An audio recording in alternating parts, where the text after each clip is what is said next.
see now is the Kawasaki Ninja 250R, which was the first Kawasaki that you could buy in India. Priced at around 3 lakhs on road, this bike was expensive for that time.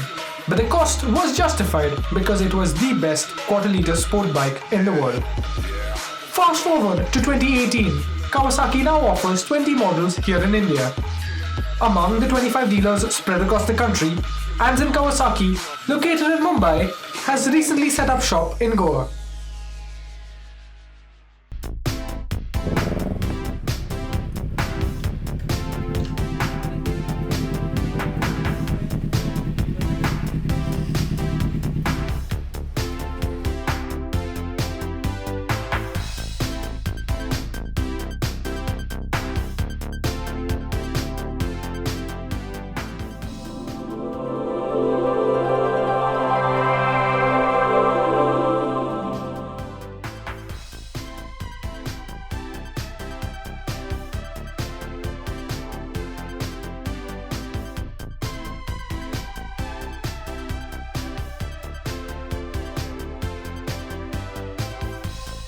Hey, welcome to Anzen Kawasaki Goa. Hey, hi. Hi, Ramesh. Hey, hi. Welcome to Anzen Kawasaki Hey, hi. Goa. Nice to meet you. Hi, okay. Hi.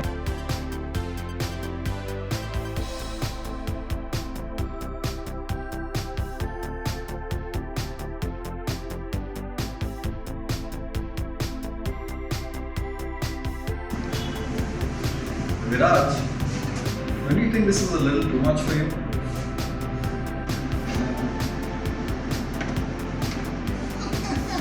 Look who's here.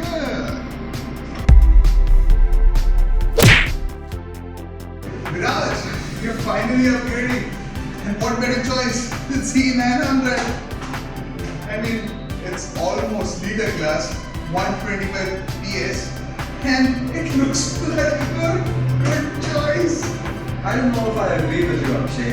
Viraj, you're upgrading from a 250. You really think there's something better you can look forward to? How about this machine right here? It's L94. Sounds so sweet. It's not only about the sound and the performance, it's about weight and agility, and he can learn to be a much better rider with this machine right here. Talk about the weight. It is lighter than the Z800 it replaces. What else? Just go buy it. Hey Viraj, why don't you settle this on the road? Hit the road, Jack. Don't you come back no more, no more, no more, no more. Hit the road, Jack.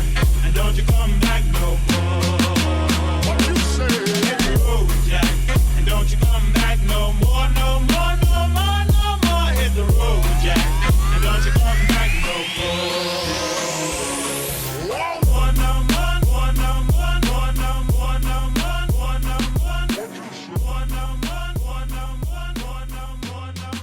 Wow, I always wanted to get my hands on an inline 4 and my god, I don't feel like going back to my 250 anymore. This bike feels so light and nimble, the power doesn't scare a newbie like me and the throttle transitions are just perfect. Coming from a Ninja 250R which does not have ABS, I think it's a godsend to have ABS on a machine which makes this much power, especially considering the chaos I experience on the road every day.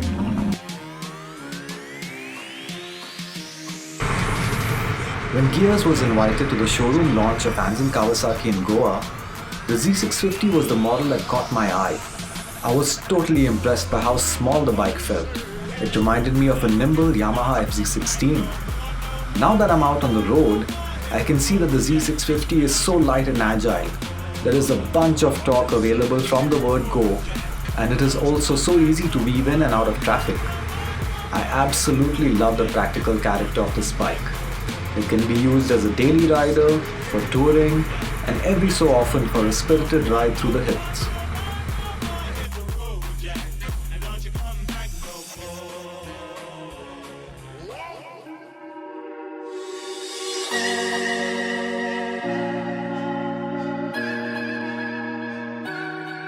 The Kawasaki Z900 is equipped with a 948cc inline-4 engine that pumps out 125 PS at 9,500 RPM and generates 98.6 Newton meters of torque. One of the main highlights of the Z900 is that it is almost 20 kgs lighter than the model it replaces, which is primarily due to its new lightweight chassis. Present at the front end are twin 300mm pedal disc brakes, and doing its duty at the rear is a single 250mm pedal unit. Dual channel ABS comes standard on this machine. The front suspension comprises of a 41mm upside down fork setup, and the rear is equipped with a horizontal backlink shock. Preload is adjustable at both ends.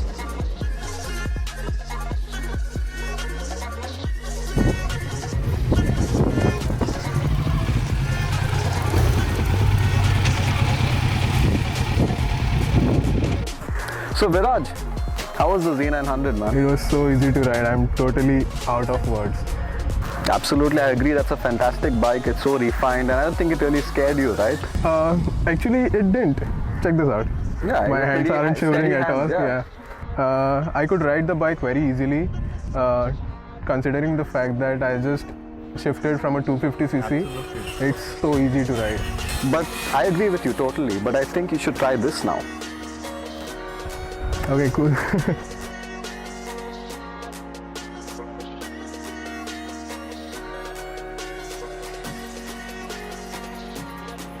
The Kawasaki Z650 is the smaller sibling of the Z900. Kawasaki's proven 649cc parallel twin engine produces 68 PS at 8000 RPM. The chassis weighs just 15 kilograms. You will find the 300mm petrol discs at the front and a 220mm petrol disc at the rear. ABS is also standard on this model. The front suspension is made up of conventional 41mm telescopic forks, and at the rear, you will see a horizontal backlink shock similar to the one on the bigger Z900.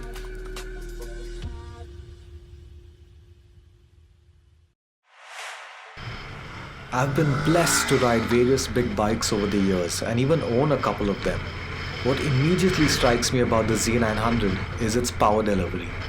It is so smooth and progressive that it reminds me of the friendly nature of a Honda rather than the brutal character of a Kawasaki. The handling is spot on, the riding position is very comfortable, and the brakes also work quite well. However, now that I'm riding the Z900 in the city, the bulk of the machine is very apparent, and the heat also gets to you eventually. I think I'd probably have preferred riding the Z650 at this time. Man, this machine is tiny. It reminds me of the Duke 390 but with so much more power. I'm so surprised that this doesn't heat up even a little as compared to the Z900 while riding through the city. The Z650 makes it very easy to cut through the traffic. Considering it has a smaller engine and just 2 cylinders, I think I'll get much better fuel economy, which means I can use the bike more often.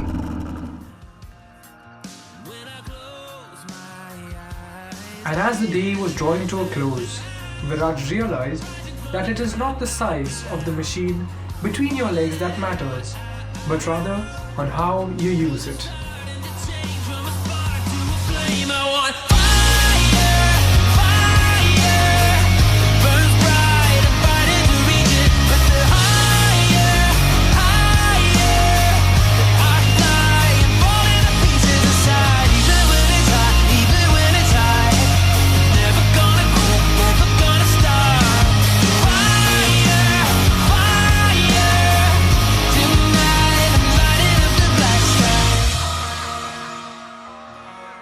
But I won't